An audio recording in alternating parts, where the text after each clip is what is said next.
Steven, I'm tired after build. I need an extra hour or so to get work done, and to wake up. And then we'll do it. Then we'll do it. Then we'll do raw talk. All right, let's go do raw talk, Steven. Just a little later than normal. Steven, I realized when record. Can you hear my voice? Oh, yeah. Yeah, I guess I talked a lot yesterday and the day before. That's the normal for me. Like, think about Jared going on a date. It's just 40 minutes of an hour of that. Just me talking, nothing else. I am surprised you weren't shouting on the stage because typically you're projecting way more than you should. And you actually talked like normal Jared. I will say they do need to put a monitor. I get now why musicians need a stage monitor for their audio, just for their vocals, because it was hard for me to tell if the mic was working. Oh, okay. I think you sounded great. I was all over the place. I was all the way in the back, in the front, everywhere sounded pretty good. Yeah, I had no idea. Like, it was very hard to be like, is this thing on? Testes, 1, 2, 3. We'll talk more about my speech when it comes up to that in a few minutes. But let's talk about, I guess, right into the Build Expo recap. I went up on Monday. And I went up on Monday because B&H was having a dinner, and it's a dinner that I did not eat. Weird. They told us that it was going to be from 6 to 8. I think it ended at 10:30. It was one of these things where there's a cocktail hour, and they had a ton of food going around, an open bar, and then they open up this big ass room, and there's like 500 plus attendees to this dinner that B&H puts on. Right. It's a big thank you to their sponsor. So every sponsor has to be there. The Sonys, the Canons, the Nikons, the Fujis, the Viltrox, everybody. Because in essence, they paid for the event. They paid to be there because it doesn't, I can't say it doesn't cost B&H anything, but I would assume that most of the money to put on this event comes from sponsors and the advertisers to do it. But they said 6 to 8. There's no way it was going to only be 2 hours, especially when you had an hour cocktail hour. But then that means that from 7 to 8 would have been the event. I left at 7:50 to go have dinner. I mean, you would think it would be similar to a wedding where the reception is 4 or 5 hours long. You got the cocktail hour mixed with 3-4 hours of the actual dinner. Yeah, but I didn't want to sit there till 10:30. I wanted to go have a meal that I wanted to have. I'm sure their meal was going to be fine. It was pretty good last year. I just didn't want to stick around. I showed up. They talked about the last years, and they brought me up in the speech. They brought me up. Yeah, my heartfelt speech about my mom. Like, I'm always great. Go make me cry. Like, I was unexpected that they were going to talk about my speech from last year. And let's hope he tops the speech this year. No pressure. Which was never going to happen. Oh, I think Menashe said that. The B&H CEO. He's like, he said that. I didn't feel any pressure. I'm like, yeah, no, not going to happen. I go, there's no way to top what I did last year. It just doesn't work that way. If anybody has ever been to Photo Plus, I will tell you that this year, this time around, after 2 years, because B&H did it 2 years ago in 2023, they learned so much from what they did the first time. The expo floor was much smaller last time. It was 3 times larger this time. Wow. I heard there might have been 60,000 people through, which more than doubles what Photo Plus used to get at the end. Really? Yeah, someone was saying that. I'll get official numbers from B&H when they put them out. But it was a free event to attend, free event to sign up. The touch point, the pain point last year for people getting in, they only had like 10 printers to print people's badges. This year they had over 30. And so there was nobody that needed to wait any amount of time really to get their badge beyond a couple of minutes to get in. Yeah, so this was my first build, and I had no issues at all getting my pass printed. They had maybe 7-8 people leading the way, directing me to where the passes were to be picked up. I thought it was a very streamlined event, really well organized. It was. It was extremely well organized and extremely busy on the floor.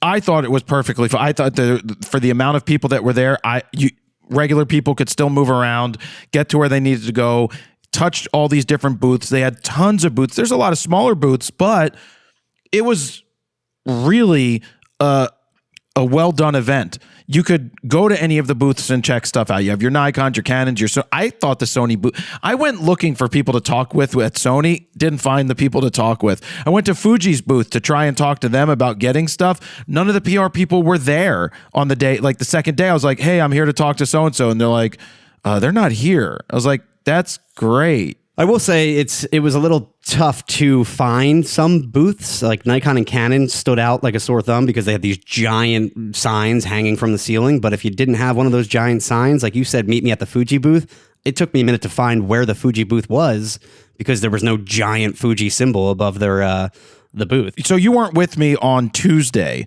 And so I spent all day Tuesday on the floor, basically, except for when I went and met someone for lunch. And it was so difficult for me to move. I would take a step, and if I stand still, then someone is stopping me to take a picture. And if I'm taking a picture with somebody, then another person and another person, I could just stand in one place and just have people come around and want to take pictures and shake my hand and talk. And it's a lot to be on the whole time because I have to be on, I have to be nice, and I was really nice to everybody. Everybody's like, hey, can I get a selfie? Because people were very nice and asking. Sure. It wasn't like just randomly taking a picture. They were like, is it okay if we get a selfie? I'm like, yeah, absolutely, let's go. And then every time I'm trying to go somewhere and I walk past someone and they're in line, they're like, hey, can we get a selfie? I was like, yeah, sure, let's do it. Because it's like, it's not like, no, I need to leave, I need to move, I need to do this. If I really, it's important to stop. I'm not special. It's not like you're late for a meeting or something. Yeah, you have all the time in the world before your speech, at least. And I witnessed it yesterday on Wednesday, that final day of Build. It reminded me of the Photo Plus days when we used to go to these conventions in Photokina where you couldn't walk 5 feet without being stopped. And it's funny because your niece and nephew were there and they were playing a game where they were counting how many steps it took until you got stopped again, and it would be like 7 steps, 40 steps, 23 steps. And they were trying to break the record every single time, and they were just like amazed at how much of a quote unquote celebrity you are in that world. Yeah, they're 10, they're twins.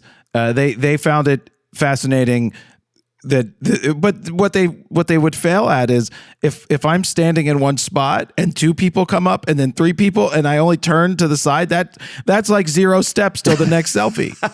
I'm like, that is true, Jules, that's 0 steps. Stop your counting. Because I invited my brother. My dad was at home. My brother came up with the kids, and they don't ever get to see me in my environment. No one gets to see this natural environment stuff to encounter. I mean, occasionally when we're out, I get recognized at restaurants or whatever with people, and that's usually the extent of it. But someone asked me, they're like, how many people here know you? I said, everybody. Like literally everybody. I would say 99% of the people here know of you. Yeah, I would say that too. Yeah. And I did end up going to the pro grade booth. I was a little early, so I was there for an hour and 20 minutes instead of an hour.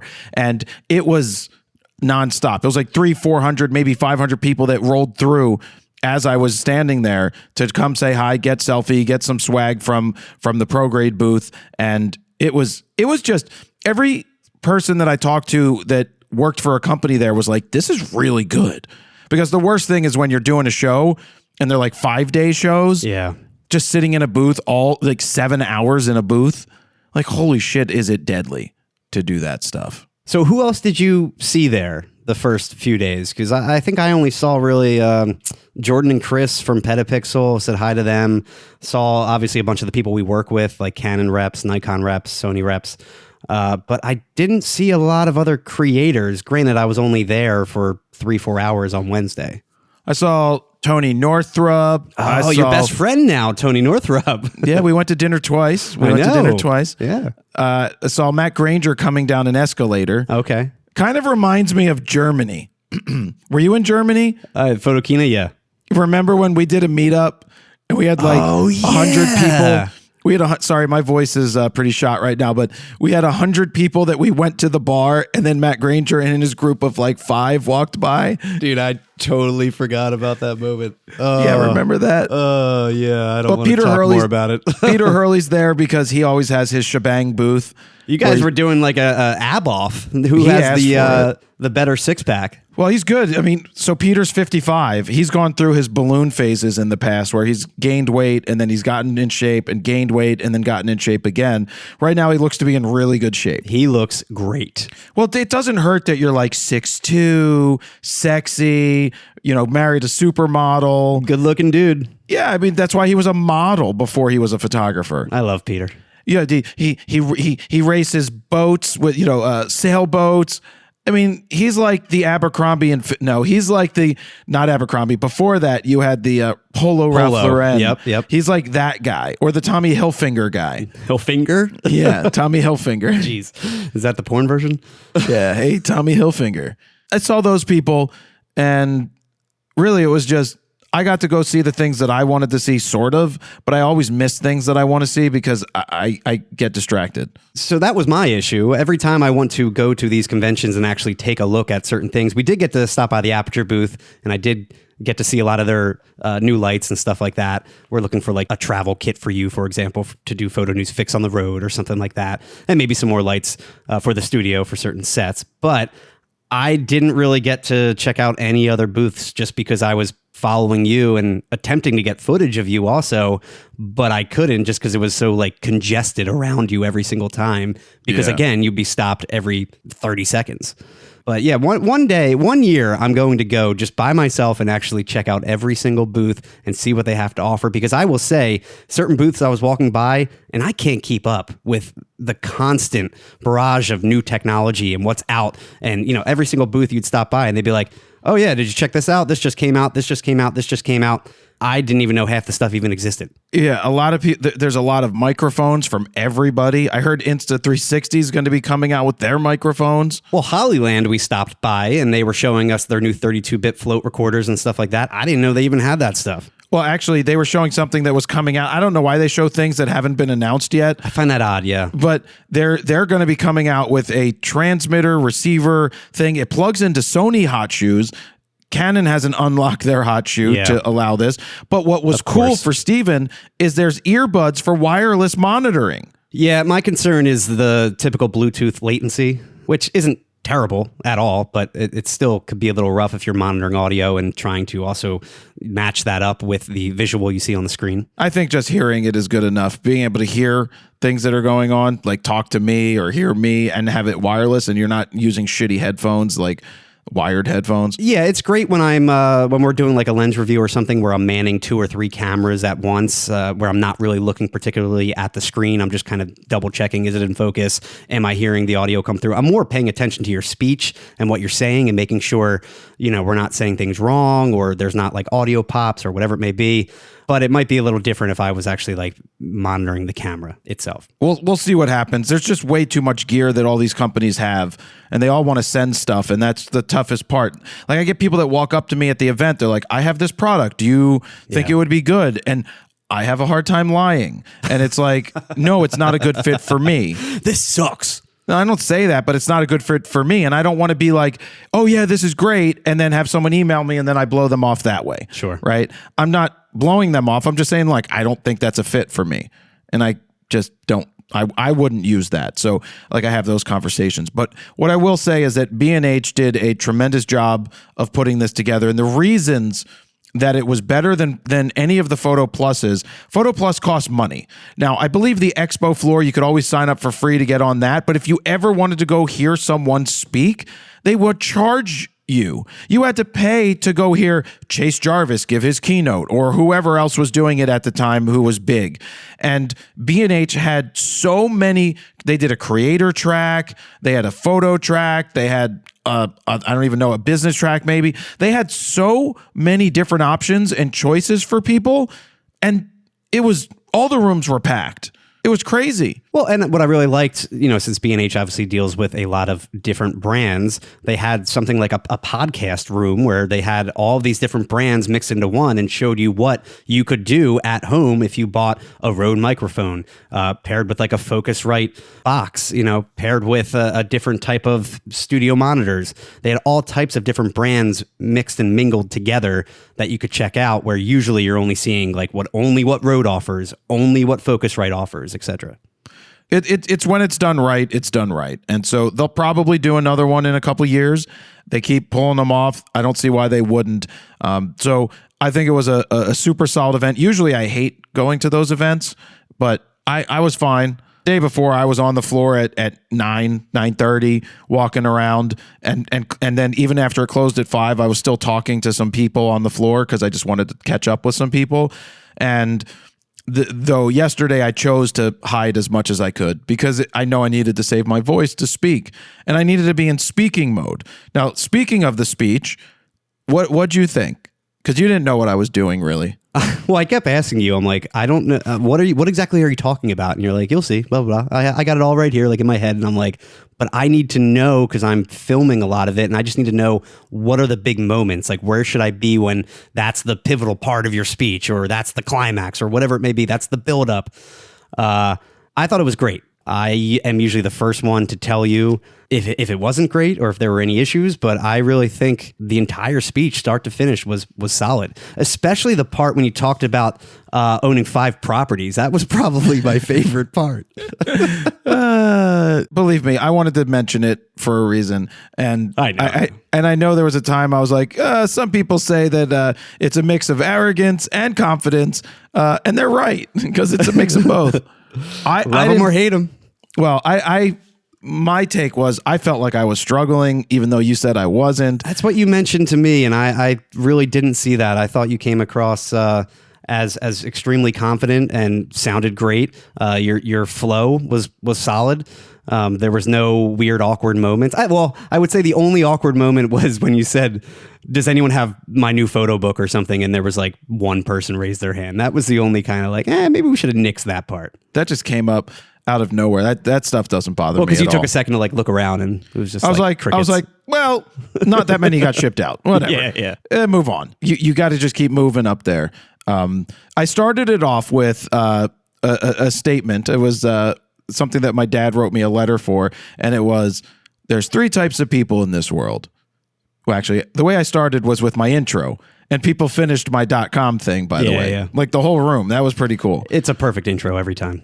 Yeah, you just do that. But then there's 3 types of people in this world. People who make things happen, people who let things happen, and those who wonder what the fuck happened. And that was something that my dad...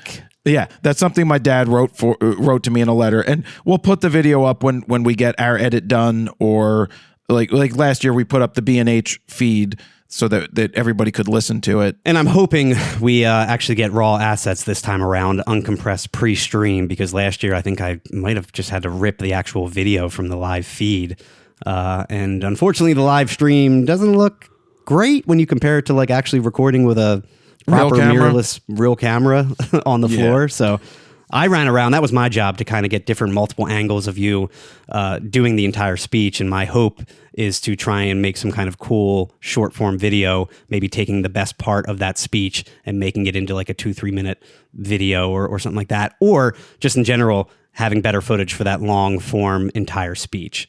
Yeah. But again, we need to rely on getting audio from them and a couple other assets. Hopefully we do. Now, what'd you think of my niece and nephew and brother sitting in the front row? They loved it. I was trying to get reaction shots from them every time you would be like, hey, this is my niece and nephew. I'm cursing, blah, blah, blah. What was the cursing thing you did?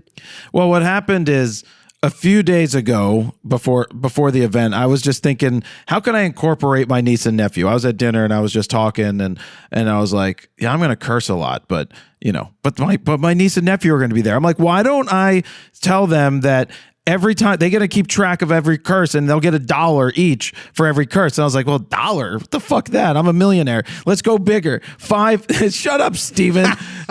What people can't see is me just shaking my head. I was like, $5 each, because they're twins. So that means $10 every curse. So one, I'm going to curse in the episode, in the speech, and I told them that the first curse didn't count because that was, a quote from my dad, so that doesn't count. So grandpop cursed. Yeah, pop cursed. But then, during it, I was like, all right, guys, I'm like, so your job, to my niece and nephew, is to keep track of how many curses I have. And so every time I curse, you each get $5. Ooh. And they're like, yeah. And so then I would curse away. I would catch myself about to curse, and then I'd be like, oh, I almost said the curse word, and then my nephew was like, do it. And I was like, no. And the best part is that, being children and wanting money, they were keeping track of every single curse you said. Yeah. And the fun thing about it is it also gets the audience involved keeping track. Yep. Because now they know that every time I curse, it's $10. And so they're laughing if my nephew or niece says something. And it's an engaging thing.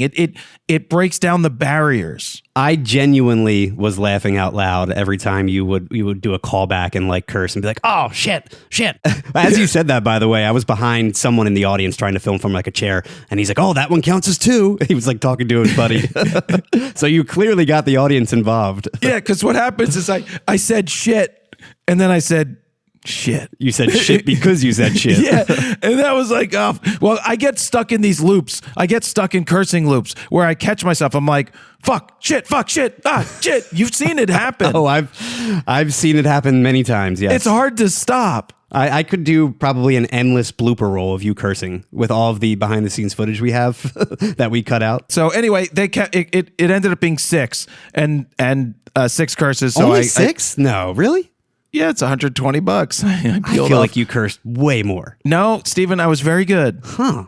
I didn't curse that much. And I would turn around to them and say, like, if I would say damn or ass, I'm like, that's not a curse. Well, like, yeah, okay. it is. See, that technically is a curse, No, though. it's not. Not in Jared's book. Okay, that's where you threw me off because I'm like, you definitely cursed more than 6 times. Yeah. Other cool parts about the speech is like you get reactions to things you didn't know you would get reactions to, or you would get no reactions to things that you thought you would get reactions to.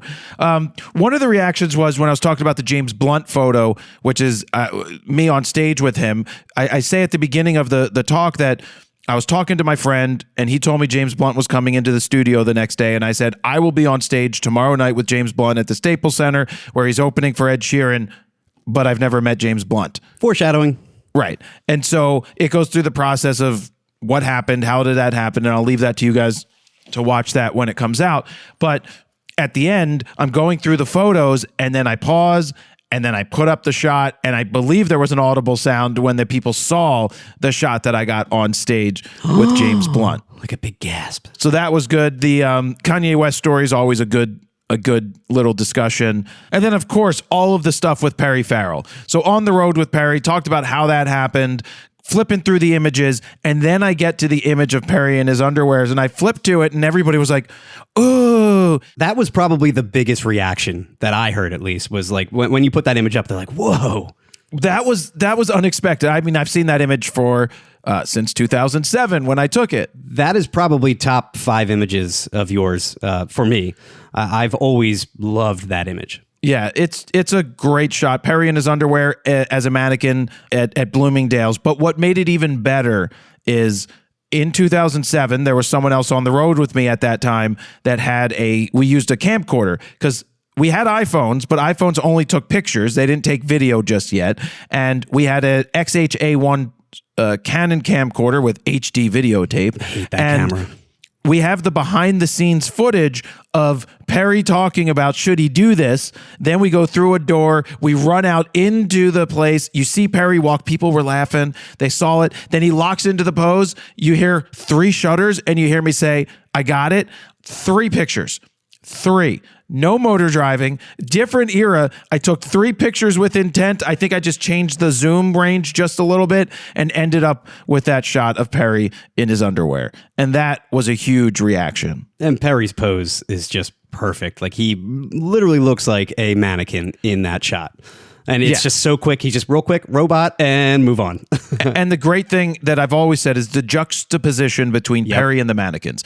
Perry's white with black underwear. The mannequins are black with white underwear. It just worked. The contrast between the two, it really is perfect.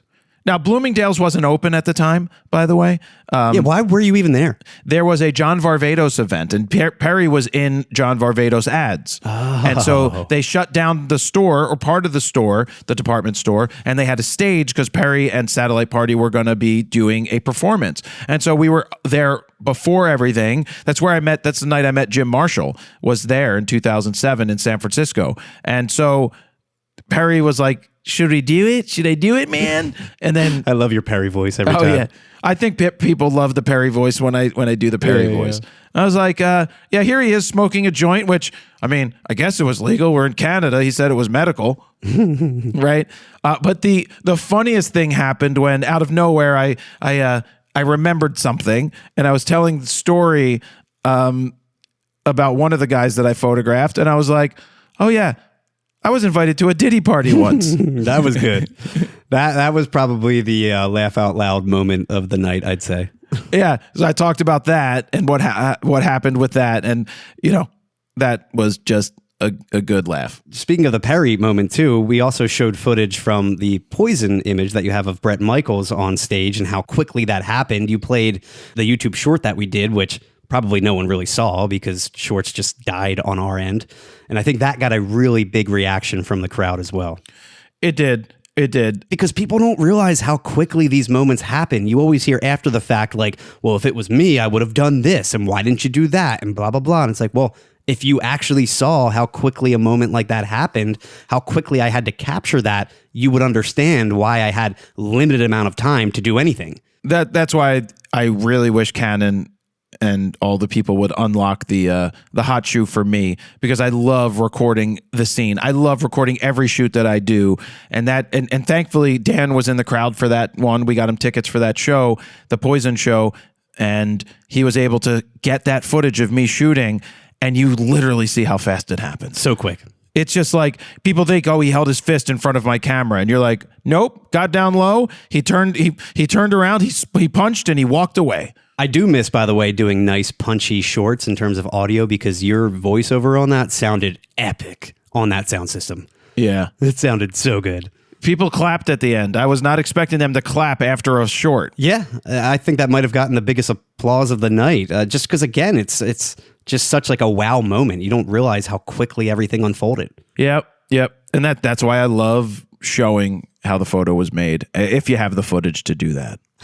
Also, I love that you got to introduce multiple times as Frono's photos, plural, by the MC, whoever he was. Yeah, I don't think he knew me. That's just weird because, one, they called me Jared Frono's Photo Polin. No one calls me Jared Frono's Photo Polin. Yeah. Like, where you come up with this stuff? I mean, if anything, I would say like Jared Polin, a.k.a. Frono's Photo. Exactly. Or something. Yeah. Or just Frono's Photo. Just call me Frono's Photo. That's what people call me. Yo, Fronos. Yeah, Fronos. My favorite. I'm just gonna say it. Don't do it. I'm gonna say it. No. This is always it's such a stereotype, but it's funny. Oh man. No, it's like there's always a let's say a black guy that comes up to me and has the old school Bluetooth in their ear. And I find that to be hilarious, because who wears a Bluetooth in their ear? And I don't mean that in any bad way. I just find it to be hilarious. Maybe they're on the phone a lot, but it's just like, now it's AirPods. I was going to say, it's never an AirPod. It's never something more modern. School. It's literally like the 2004 giant stick in your right side. Yeah. I was like, wait, do you get that many phone calls that you always need that thing in your ear? And I would say that to my brother when my brother's not a black guy, by the way, but I would say that to my brother when my brother was walking around. I'm like, why do you have that fucking thing in your ear? You're not getting phone calls nonstop. Wait, your brother wears one? No, he did back in the day before he got AirPods. It was, but he is driving and on the phone a lot with his business, so he's taking calls all the time. But it's like when you go into a restaurant, you don't need to have it in your ear at all times. I always think of Ed Passmaster. He has a sketch that he calls Bluetooth Man, where he walks around with one of those old school Bluetooth sticks in his ear, and he'll be next to a person and engage in a conversation, or at least it seems like he is, and then the person will comment back and he'll be like, hold on, excuse me, I'm on my Bluetooth. And he gets all annoyed that they're trying to talk to him while he's talking on his supposed Bluetooth. Changing gears real quick back to the meeting people, who came up to me with these stickers? Joe Martello, and I wanted to shout him out specifically because he seemed like a very dedicated, diehard watcher, viewer, listener of the channel, and he made us personalized stickers for what? Yeah, a sandwich. Here it is. Here's the sandwich bag that he gave me. It says joemartellophotography.com, I believe.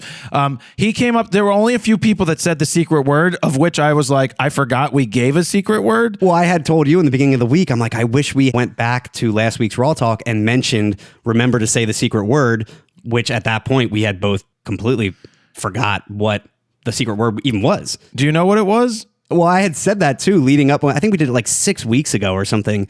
We decided on that secret phrase, And I had mentioned in that podcast, there's no way we're going to remember this. I guarantee we're going to forget it. Someone's going to come up to you and say it, and you're going to be like, what the hell are you talking about? And I think that's what he did. He came up and he was just like, scissoring scissors, and then put his fingers out and we scissored. Oh yeah, that's it. You said to scissor each other. Oh, yeah, that's funny. so there were like 3 people that did that, and he made us these stickers. One of them is a Pennsylvania license plate that says SZRWGN, so Scissor Wagon. Inside of the Pennsylvania state logo, there's a Subaru logo, and it says underneath PA Subaru driver. Oh, that is epic. But being that Steven's from New Jersey, it says Oh, Scissor Wagon with New Jersey Subaru driver. I did have a gentleman come up to me and say he likes some of our stuff, but then some of it's too gets sophomoric when we go down the scissoring rabbit hole. He's not wrong. No, he's not wrong. But look, when I'm in person with people, I'm different. I'm not doing these jokes. Well, yeah, you're very different. When I'm around people, it's a different story. Well, like when you were doing the book signing, which we'll get into now, I guess, I kept coming up to you and being like, you all right? Like, you need some water or something like that? Because you had just a very straight face the entire time. And I couldn't tell if you were getting tired or annoyed or what, but you're very different when you're like shaking a lot of hands and it's kind of like assembly line, next person. You're not like the constant cracking joke Jared that I know. Well, I was 100% good.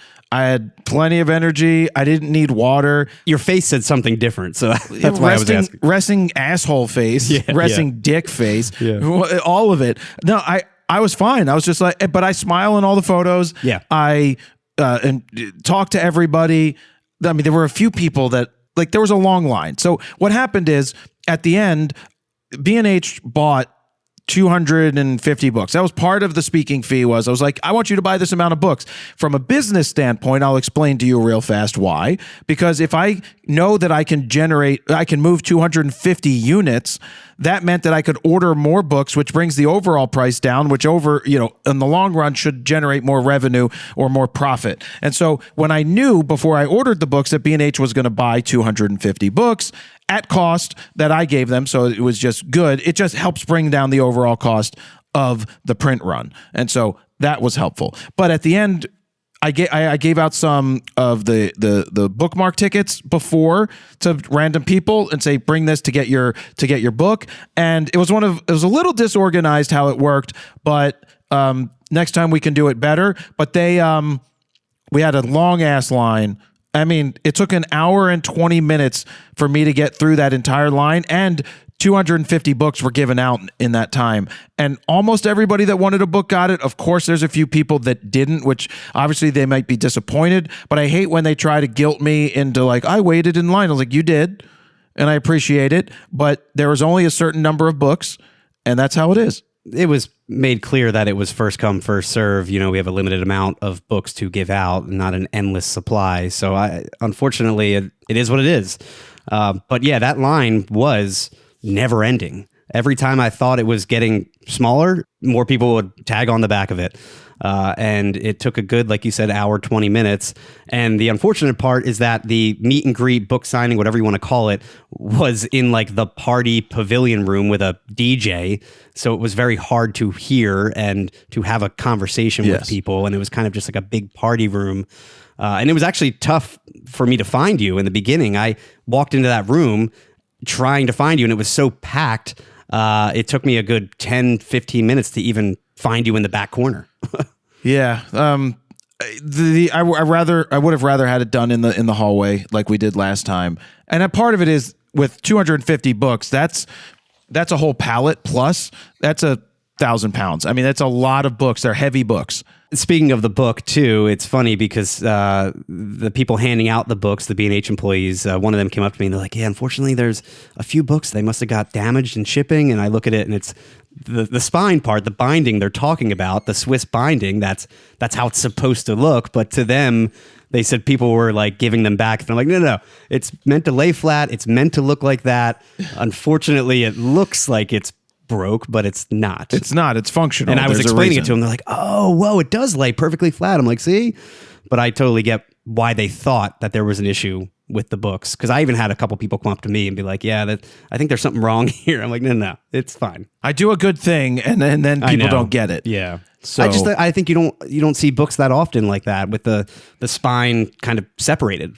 Nope, you don't. You don't see many because of the expense, but it's a much better choice, in my opinion. It's how I would do more books if I ever did more books. All right, let's put this to rest. I appreciate everybody that was there, anybody that watched around the world. Thank you. It was nice to meet all the people, handshakes, selfies. It's just insane how many people come up to me. It's also insane how many people own Canon gear because of me. Like so many people were like, I bought my Canon R something because of you. It's pretty impressive because we don't get to see it on a day-to-day. On day-to-day, we don't get to see what people do because this is an internet thing. Yeah, it's really nice to put a face to the name because a lot of these people are constant texters on our text line. And it's just great to have a real life conversation with somebody versus just seeing another number or view count tick up on YouTube. Yeah, exactly. Yeah. So moving on, let's jump into the news portion of this week's episode. We've got Adobe is testing out AI culling in Lightroom. Sigma releases a crop sensor art lens. Instagram lets you change grids. Viltrox keeps rolling with fast glass. And will Canon do away with the mechanical shutter in some future cameras, namely the R7 Mark II? Let's start with the Adobe AI culling discussion stuff, Steven. So yeah, Adobe offered up a sneak peek of their upcoming new AI culling feature. It will be coming to both Lightroom and Lightroom Classic. It's more like AI filters. It was only about a minute-long preview clip that they showed, but it looks like it will let you sort out eyes open, subject focus, eyes in focus, and it has like an adjustment slider, and you can adjust like how much do you want the eyes in focus, how much do you want your subject to be in focus, and then it will then filter out those images and show you only that percentage in focus, which is nice, but at the same time, I question, will it filter out a lot of good images that you would have picked? Asians. Where they have to be careful. I do agree. It's a true thing because there used to be blink detection was some of these features that a Nikon or some point and shoot camera was trying. And unfortunately, it always felt that an Asian was blinking. That is a true fact of what the issue with Sure. the programming was. It thought that was blinking and then it wouldn't take the picture. What about buttholes? What if you'd used buttholes and then tried that filter? That's your whispering eye. I do question, like, if there's a formal photo of a bride, for example, where maybe she's like looking down and showing off her veil, or one of those types of images, and not looking directly at the camera. Will it just completely filter that out and not showcase that? Well, my take on stuff like this is, one, the AI culling companies should be scared. Oh, 100%. If Adobe is getting into this route and you can just get it all for your built in, then that's fine. I know people, my buddy Greg, who teaches boot camps. Oh, by the way, the boot camp did sell out for July 13th. I forgot to mention that. Nice. It is officially sold out. I will be announcing some for August, so keep your ears open for August. I might do 2 in August, but I want to get those announced soon so you guys have 2 months to prepare if you wanted to come to that. But the AI culling, Greg has used the AI culling stuff and has found it's horrible for most of the stuff that he's trying to use it for sports. He feels that like for weddings, maybe it makes sense, but he's like question certain images. He's like, well, why would you question this? But there's so much that needs to go into teaching an AI for how to pick a good image. And how will this work for sports too? If it's based on like sharpness, for example, like eyes in focus, eyes open. If they're wearing a visor or something and it's a football player with a helmet on, how would you even utilize this feature? That's for blink, but really you would be looking for the action. So you would train it on, let's say a football player, a running back is cutting on the field, right? And they're in this awesome lean. They're almost in the Heisman Trophy pose. You're training it with all these past images to show what the keeper images are versus what the not keeper images are. But we looked into making a software like this, but it always needs to be connected to the internet, which means it has to upload the images because you can't run the AI natively on people's computers right now.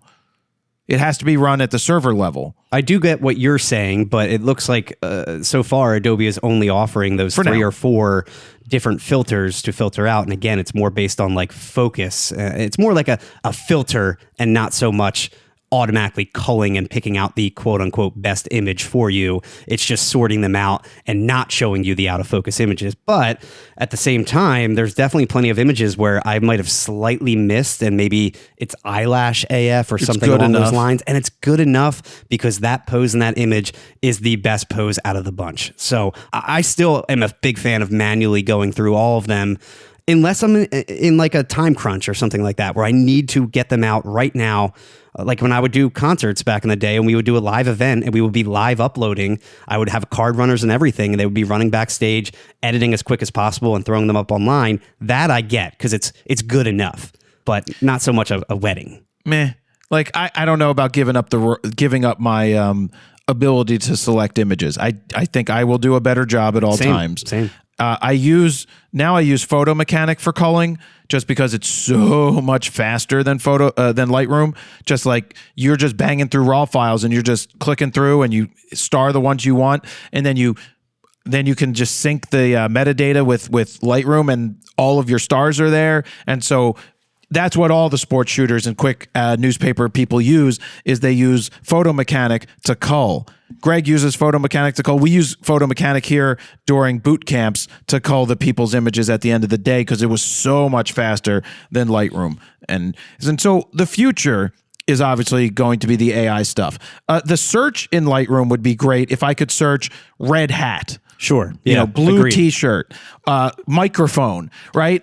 I saw that Adobe Premiere has a feature they're using, which will allow you to find in your timeline or in your archive or whatever you're using of your clips, to search out grass, to search out T-shirt, like just to search things. Golf ball, yeah, right, and it will show you all the clips where that's available. So, like, say you're on Safari and you're like lion.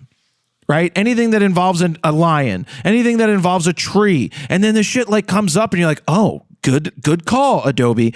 So where it can help you, it's going to benefit your editing. It's going to save you time, and it's going to be it's not replacing you because you have a take on AI editing already, video editing. Yeah, when it comes to AI video editing, though, I just don't love its current installment just because it tends to just be a robot literally and just cut very robotically. Like, oh, this person's talking, cut to that angle. Oh, this person's talking, cut to that angle. And there's no like natural or any type of creative edits that are going on. It's very robotic editing.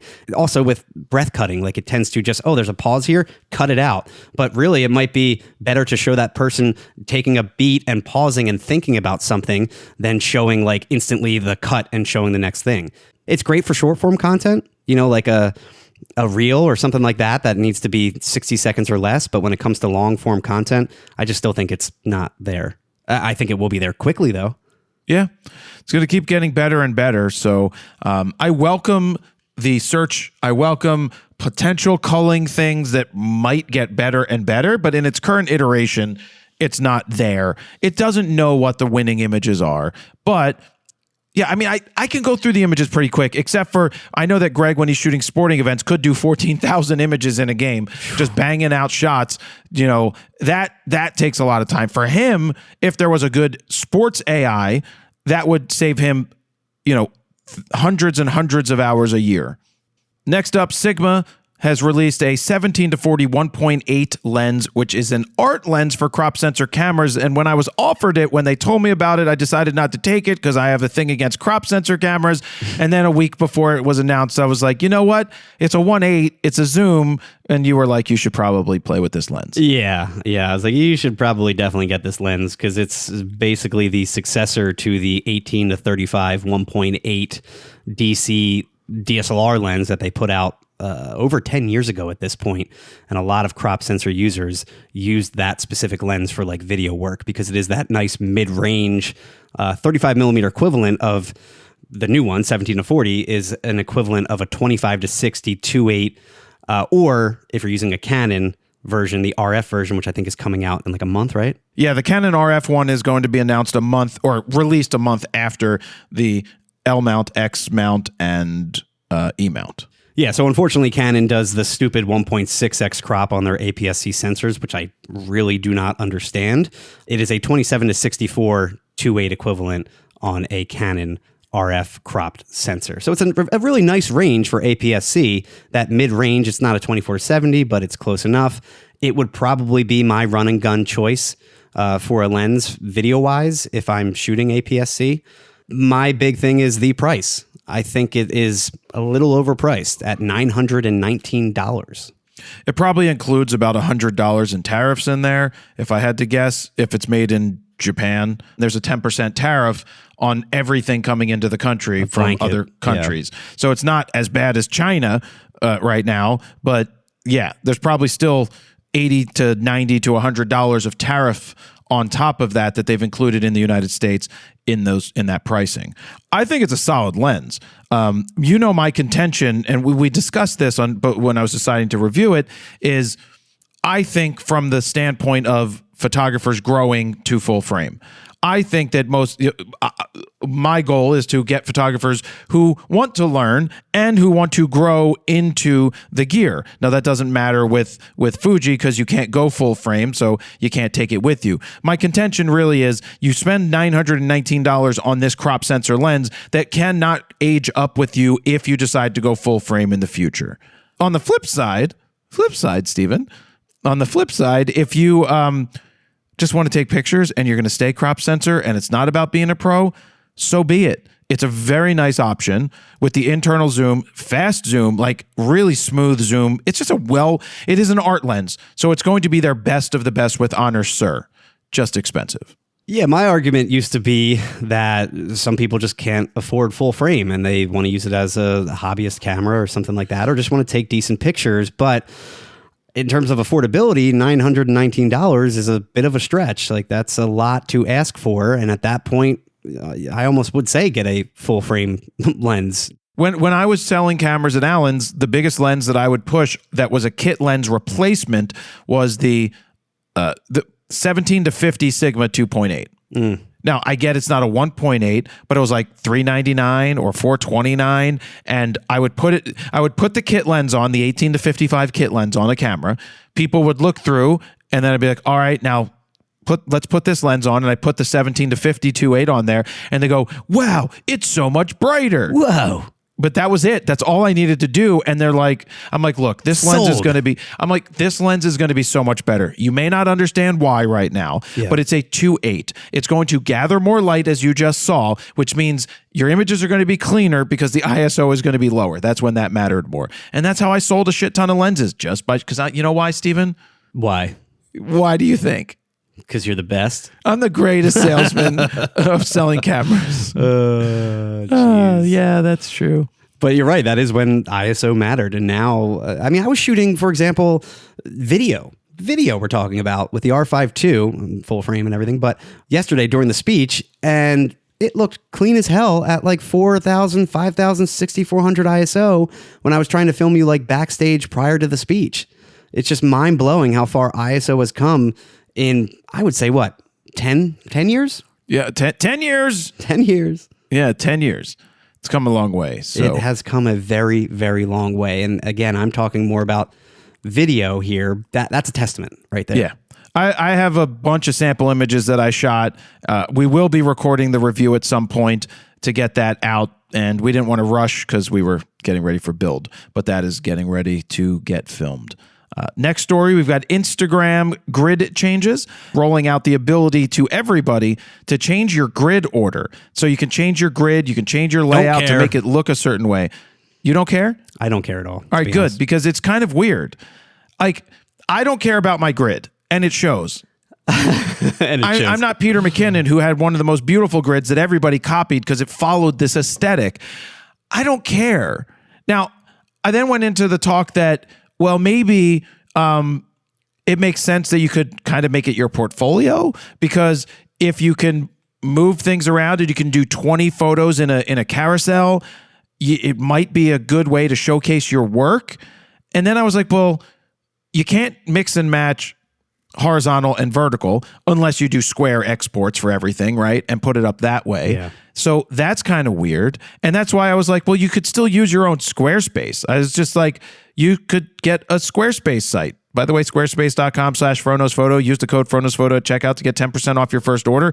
I still think that is a far better choice for your own portfolio. You can use your Instagram to showcase your stuff, but if you really want to showcase your work and give people something good to look at, you send them over to your Squarespace, which is going to look a hell of a lot better. I don't think this is a big deal. I don't know how it affects people seeing your latest post, right? I'm sure they'll still see it in their feed, but if they come back to your page because they missed it or something, how do they have to now scroll through the reorder? Like, do you have to say order it so that the newest one doesn't show up at the top? Like, I don't know how you're going to end up doing it. I think they mentioned something like you can now post something but keep it hidden from your feed, so people won't see it as a new post, but it will go to your grid. Yeah, that's which is another kind of weird thing. I do kind of like that though, because if I forgot to post a photo from a year ago for Hannah's birthday photo shoot or something like that, and went along with that set of photos, I could kind of post that, hide it from the timeline, and Too much thinking, and then move it to that part of the feed. But that's good. I guess that's an archive for you. Yeah, in case you want it in a chronological order, some kind of timeline. I get that. That makes sense. I don't spend time worrying about my feed, to be honest with you. Or my grid. Do not either, yeah. So, moving on, will Canon do away with the mechanical shutter? As my voice is changing. Oh, mechanical shutter in the R7 Mark II. That is something that Canon Rumors has rumored that they've been told. And I at first was like, they'll never do away with that. Why would they do? What about rolling shutter? And then I started to think, well, the majority of the people using these cameras have no idea what rolling shutter is anyway. And the majority of the things that they're shooting are just pictures of their family or kids playing basic sports. We're talking crop sensor here. Yeah, but not R7 Mark II. That's a high-end crop sensor camera. I know, but it starts with the R7 Mark II and then trickles down to the other cameras. So then I was like, well, they got to get the readout speed right.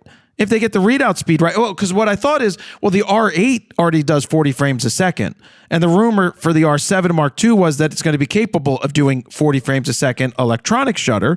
And then I was like, well, if they could do that with the R8 already with a full frame, there's no problem doing that with crop sensor. And the readout speed of a crop sensor camera should end up being faster because it's a smaller sensor. I mean, a lot of the lower end mirrorless APS-C cameras from Canon already don't have like a true mechanical shutter. Most of them only shoot electronic or like first curtain, and that's it. Yeah, it's changing and it's evolving. And I was just, my main thinking was, no, this won't happen. But then again, it kind of makes sense for it to potentially happen if, one, they go stacked sensor, or if they just get a super fast readout speed, because the R8 doesn't have a stack sensor. The R8 has the same sensor as the R6 Mark II, and that was capable of 40 frames a second. And everything, for the most part that I shot, like 90% of the stuff that I shot, no issues with rolling shutter, even with ball sports, soccer, basketball. Occasionally you would see something, if you filled the frame more and something went past it fast, you could see it, but the majority of the people that are shooting and buying crop sensors, never going to know the difference really with the stuff that they do. Totally agree. So what are you working on finishing up this week on the YouTube? Because we didn't get a lot out this week because of a build and being away, but there's a couple of rounds in the chamber that are ready to fire. Well, book 2, the audio commentary audio book, if you want to call it that, is officially done. That will be posted, I assume, this weekend. As soon as it's ready for me to just hit the button with the table of contents. So the audio portion only is already uploaded as a draft on the back end. That will be out probably before this podcast is out. So check your feed if you want to just follow along with your book. But if you don't have the audio book and you want to follow along with the PDF version on YouTube and have the visuals right in front of you, that portion will probably be out this weekend. The full 5-hour and 18-minute audiobook where you basically break down every single image in that book. But it's a really, really interesting watch and listen, depending on how you want to view it. 5 hours is quite a bit for a book. It's extremely long. Yeah, it is a big edit. I was sitting with Jerry Gionis before my speech and before his speech the other day, and he was showing me, he has like some sort of app that he holds up to an image in a book and it like automatically animates, or it automatically launches a video or shows a video of something. Like, that's pretty cool. What do you mean of something? What do you mean? Like say there's a photo, and then if he holds up the app to the photo, it may launch or automatically show the behind the scenes video of how that photo was made right there as like a viewfinder. Like you're holding your phone out like a viewfinder to get extra stuff. Like if you held it up to an image and the image started telling you all about itself, it's pretty interesting. Oh, wow. That's really cool. Yeah. Yeah, I just do the QR code thing. I need to talk to him about the other thing that he's created. Well, speaking of the QR code, you do mention that throughout the audio portion. And if you do scan that, it goes to the Book 2 official website, which has a lot of the assets that you mention in the audiobook, like the Poison short that we did, like the behind the scenes Perry Farrell video of him doing the mannequin shoot. There's a bunch of other stuff you have on there too, like a time lapse of Self-portrait. Bunch of other stuff too. And we're always cranking away at getting stuff out. Always want more. We'll get there. We'll get the stuff done, and we'll get it out into the world, and go from there. So we appreciate you guys listening. Thank you for being the fans, and it was great seeing everybody in person that we got to see and shake hands with and take selfies with. And I need to go rest because I'm dragging. Like I don't drink, and I felt like I was in a fog this morning just from. I guess it's the come down because I'm like always up for the event, having to be on. Well, it's like what bands go through. You know, you get that crazy high on stage, and then it's the complete opposite the next morning. Yeah, no, I didn't feel like depressed or anything. I just felt tired. That's all. Yeah. I'm just tired. I'm going to get my lunch. That will make me happy. And then I got a mentorship to do, and that's it. Nice. So thank you guys very much for listening. Jared, PolinFronosphoto.com. See ya. Bye.